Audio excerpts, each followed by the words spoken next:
I knew it was wrong the moment I saw Ryan's name light up my phone at 11:47 p.m. His wife, Melissa, had left that morning for a 3-day conference, and the whole neighborhood seemed quieter without her evening routines, the porch light switching off at 10, the soft hum of her car pulling into the driveway. When Ryan's message appeared, "Are you awake? Can you come over for a bit?" My chest tightened with a feeling I didn't want to name that I had moved into the house next door 6 months earlier, hoping a change of scenery would quiet the restlessness that followed me from my last breakup. Working remotely as a graphic designer left me alone with my thoughts more often than I liked. The neighborhood was peaceful, almost too peaceful, and most evenings I found myself watching the sunset from my porch simply to feel connected to something. That was how I first started talking to Ryan. That he was hard to ignore, tall, composed, always carrying himself with the quiet confidence of someone who had built a stable life. He worked in finance, left the house at 8 sharp every morning, and returned just before 6. Melissa, warm and outgoing, balanced him. She introduced herself to me the week I moved in, holding a pie and smiling like we had known each other for years. Ryan stood slightly behind her that day, polite but observant, his handshake firm, his gaze lingering half a second longer than necessary. At first, our interactions were ordinary. Borrowed tools. Casual small talk while mowing the lawn. A shared laugh about the neighborhood's overly dramatic homeowners association. But somewhere between summer barbecues and late afternoon conversations over the fence, something shifted. Ryan began lingering. That he asked questions that went deeper than politeness required, about why I moved, whether I had family nearby, what I wanted long-term. There was a thoughtfulness in his voice during those conversations, a kind of searching. Once, while Melissa was inside preparing drinks, he admitted quietly, "Sometimes I wonder if I chose the life everyone expected instead of the one I actually wanted." The comment hung between us, heavy and unfinished. After that, the text started. Harmless at first, links to news articles, jokes about the neighbor's barking dog. Then gradually more personal. "Do you ever feel like you're pretending?" he asked one night. Another time, "It's easier to talk to you than anyone else." I told myself it was just friendship. Adults were allowed to have complicated conversations. Still, I couldn't ignore the way my pulse reacted whenever his name appeared on my screen. That I had always been careful about boundaries, especially with married men. I knew what it felt like to be the secret, to give more than I received. I promised myself I would never step into that role again. Yet with Ryan, the lines felt blurred before I even realized they existed. The night Melissa left town, Ryan had waved goodbye to her in the driveway, his smile practiced but distant. Later, as I took out my trash, he called out, "Looks like it's just us bachelors for a few days." He laughed after saying it, but there was something unsteady beneath the humor. By 11, I was halfway through a movie when my phone vibrated. "Are you awake?" I stared at the message longer than necessary. A second one followed. "I don't really want to be alone tonight. Can you come over?" My mind supplied reasonable explanations. Maybe he just needed company. Maybe he was anxious. Maybe I was overthinking everything, but beneath those excuses was a truth I didn't want to confront. I wanted to go. I told myself I would keep it simple. A neighbor checking on another neighbor.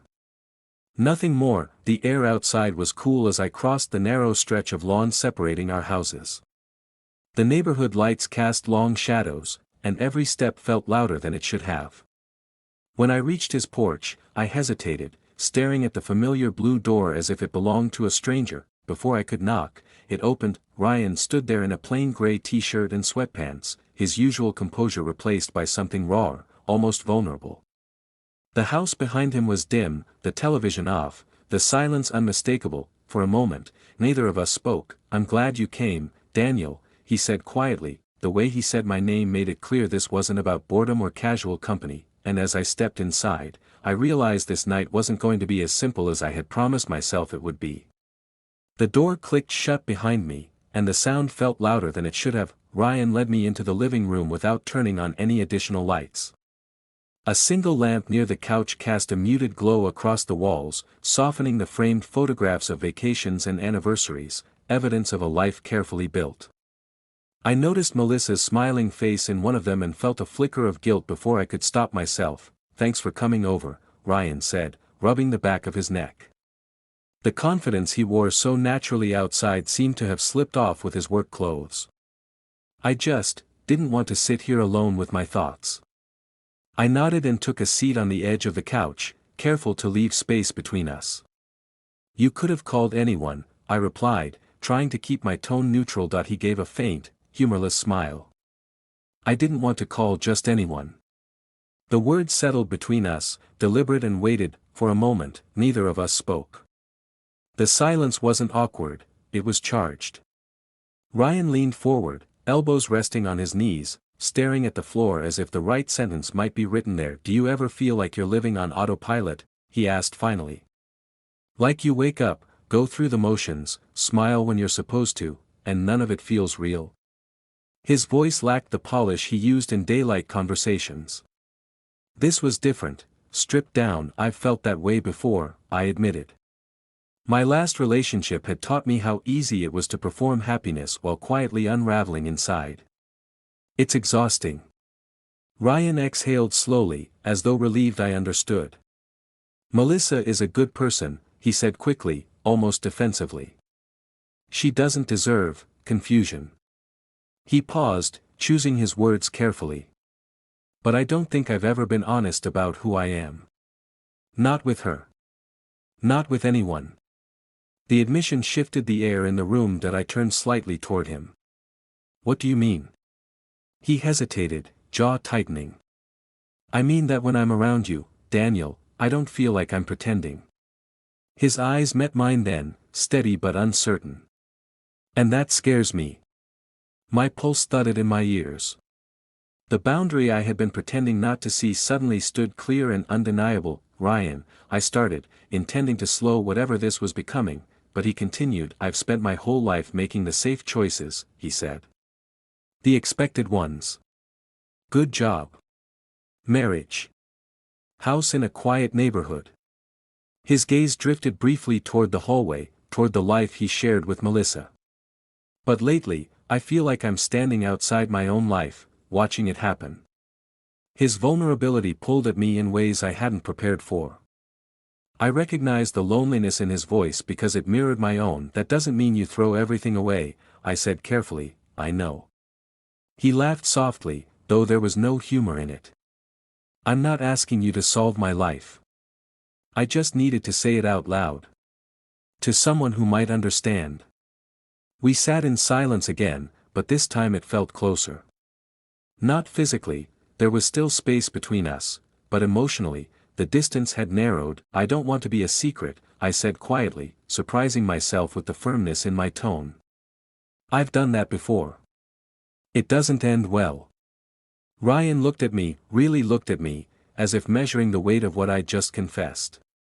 "You wouldn't be," he replied instinctively, then faltered. The uncertainty in his expression answered more honestly than his words. The truth hovered between us. We were already crossing a line. He reached out slowly, his hand stopping just short of mine, giving me time to pull away. I should have. Every rational part of me understood the risk, the consequences, the inevitable fallout. But another part, the part that had felt invisible for months, wanted to be chosen. When his fingers finally brushed against mine, the contact was brief and almost hesitant, yet it carried more meaning than anything spoken aloud. Ryan inhaled sharply, as if even that small touch required courage. "I don't know what this is," he admitted. "I just know that when you're near me, it feels honest." Honest, the word unsettled me. There was nothing honest about standing in his living room while his wife was out of town. Footsteps from the neighbor's dog barking outside snapped the moment, but neither of us moved away. The world beyond the walls continued as usual, unaware that something fragile and dangerous was unfolding inside. After a long pause, I gently withdrew my hand. "This can't be something you only explore when Melissa's gone," I said, my voice steady despite the turmoil underneath. Ryan didn't argue. He didn't promise anything either. Instead, he looked at me with an expression caught between longing and fear. "I don't want to lose you," he said quietly. The words should have felt reassuring.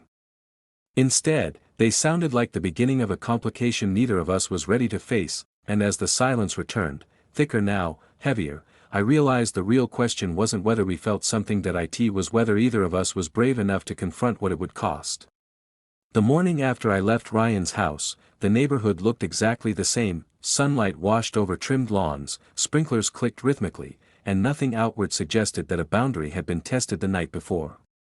Yet inside me, everything felt altered. I kept replaying his voice, "When you're near me, it feels honest." The word lingered like a question I couldn't answer. Ryan didn't text that morning. By noon, I told myself that was a good sign. Distance meant clarity. But at 10:38 p.m., my phone vibrated. I can't stop thinking about last night. I stared at the message without responding. Minutes later, another appeared. "Did I scare you?" I typed and erased 3 different replies before settling on something neutral. "We both need to think." 3 dots appeared instantly, then disappeared. No reply came. The following days settled into an uneasy pattern. During daylight hours, Ryan was the composed neighbor again. If we crossed paths while collecting mail, he offered polite nods, his expression carefully blank. But at night, when the street fell quiet, his messages returned, short, searching, impossible to ignore. "I miss talking to you. It's different with you." The secrecy unsettled me more than the confession itself. I had told him I wouldn't be hidden, yet here we were, communicating in fragments after dark.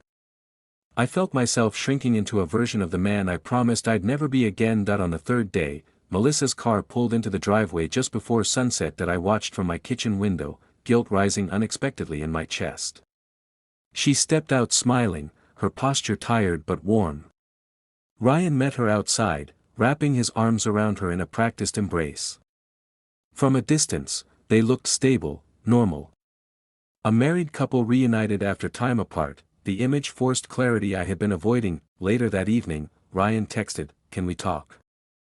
I didn't want to cross the lawn again. I didn't want dim lights and quiet confessions. But I also didn't want unresolved tension lingering inches away from my home. I replied with a simple, "Outside." We met near the fence dividing our properties, neutral territory under the glow of porch lights. Ryan looked restless. "I feel like you're pulling away," he said immediately. "I am," I answered, refusing to soften the truth. He exhaled sharply. "Daniel, what happened the other night wasn't nothing. It meant something." "I know," I said. "That's the problem." For a moment, neither of us spoke. Crickets filled the silence, their steady rhythm grounding the conversation. "I don't know what I'm supposed to do," Ryan admitted. "I care about Melissa. She's been part of my life for years. But when I'm with you, I feel awake." His honesty might have felt flattering under different circumstances. Now, it felt like weight pressing against my ribs. "Caring about me isn't enough," I said carefully. "Not if I only exist in the shadows of your marriage." Ryan ran a hand through his hair, frustration breaking through his usual composure. "It's not that simple. There's history. Family expectations. Reputation. And what about integrity?" I asked quietly. The question lingered between us. I saw then that Ryan wasn't cruel or manipulative. He was afraid, of judgment, of upheaval, of confronting a truth he had buried for decades. But fear didn't erase consequence. "I won't be someone you turn to when it's convenient," I continued. "I won't build something that starts with betrayal. If you don't know what you want, that's okay. But I won't wait while you figure it out." Ryan's expression shifted from frustration to something closer to loss. "So that's it?" he asked. "It has to be." The words hurt more than I expected. Walking away wasn't dramatic. There were no raised voices, no slammed doors. Just a quiet understanding that whatever spark had formed between us couldn't survive in secrecy. "I never meant to hurt anyone," Ryan said softly. "I know," I replied. "But intention doesn't undo impact." For a moment, it felt as though he might say more, make a promise, offer a decision, choose something definitive. Instead, he nodded once, the gesture heavy with everything unsaid. I stepped back toward my house, the distance between us widening with each step. The porch light behind him cast a long shadow across the lawn, dividing us more clearly than any fence. Inside my house, I turned off my phone. That night, I didn't wait for it to buzz. Lying in the dark, I understood something I hadn't before: attraction can feel honest, even when the circumstances aren't. But honesty without action is just another form of hiding. Across the lawn, Ryan's bedroom light remained on long past midnight, and though I had chosen distance, I couldn't shake the sense that this wasn't the end of the story, only the moment we both realized what it would cost to continue it.